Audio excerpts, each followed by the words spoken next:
Good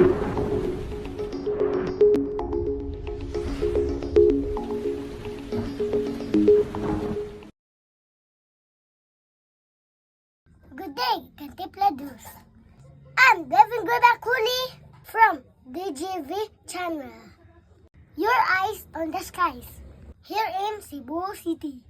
Whether you're planning a trip to the market or a stroll along the coast, I've got your weather update to keep you one step ahead of the sun, rain, or breeze. Let's dive into today's forecast. Our weather update for today, March 6th.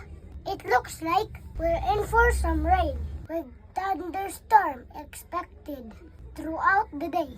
Currently, we have a temperature of 30 degrees Celsius and the humidity is at 75%.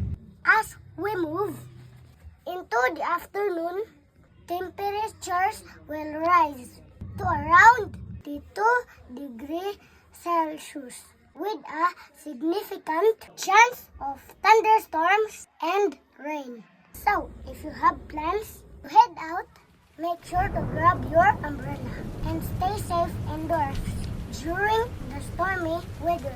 And that's a wrap on today's weather report.